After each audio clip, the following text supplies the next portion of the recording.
Welcome to Pastor's Chat today. Well, we're looking at Psalm 36 today. This is, as the title says, to the chief musician, a psalm of David, the servant of the Lord. Now, what David does in this psalm is he describes the character and characteristic of the wicked. Then he talks about praising the Lord and worshiping him, and then he turns to the Lord and asks God to help him as he has to deal with the wickedness and the evil in the world around him. Now, we know David wrote this psalm because it says that this is a psalm of David, the servant of the Lord. So as David looks at the wicked and sees his characteristics, David also realizes my place is as a servant of the Lord. He doesn't want to be identified with the wicked. He wants to make sure we know he identifies with God and with God's people, and he identifies as a servant of the Lord.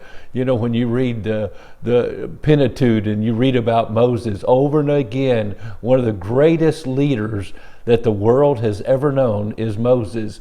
And yet Moses is identified with the phrase, the servant of God, the servant of the Lord, over and again. And that's how we should be. Jesus even told us that if we would want to be great, we must become the servant of all.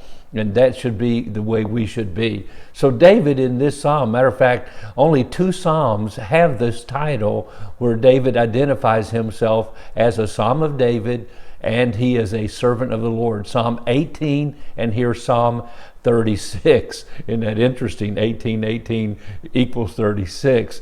And in Psalm 18, we know when it was written when David had finally had victory over Saul. Saul was dead.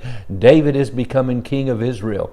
But we have no idea, basically, as I've studied this, when Psalm 36 was written. But David is reflecting on the evil in the world. But instead of being a philosopher, David decides to be a worshiper. Read the middle verses of this chapter. And so let's read these first few verses.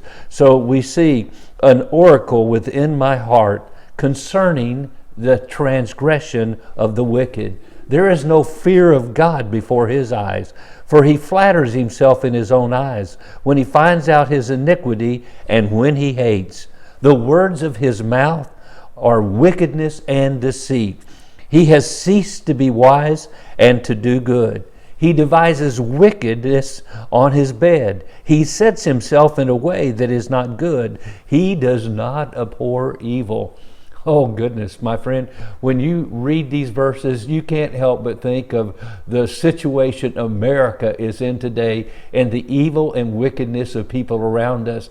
The characteristics of the wicked, he says within his heart, and first, there is no fear of God before his eyes. Why does a person do evil? Why does he have his heart set on doing evil? One of the reasons is, and maybe the main reason is, he has no fear of God. In other words, he does not understand the consequences of his sin. Remember in the Garden of Eden, that's where it started. The devil told Eve, you will not surely die. You can eat that fruit that God forbid you to eat of. Even though she said, God said you'll die, he said you won't die. There's no consequences for your sin. There's no consequences for your evil. And therefore, he sets it in his heart to do evil continually because there is no fear of God. There's no thought of God. He pushes God out of his thoughts.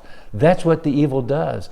And that's what the evil person does. He actually calls good evil and he calls evil good. Oh, goodness, that's what Isaiah said would happen when people forget God. In America, we've forgotten God, and that's exactly what's happening. And then they flatter themselves. Did you see that? He flatters himself in his own eyes when he finds out his iniquity and when he hates. He makes excuses for his evil and his wickedness and says, I'm the best one around. And I'm full of pride, basically, is what it is. Oh, we see that over and again today. But David here not only notices that, but we'll see tomorrow how David looks up to God and reflects on who God is in his mercy and love to all of us. And we'll see that tomorrow. And we should see it too, even in our hearts today. Well, God bless you, and you have a wonderful, wonderful day.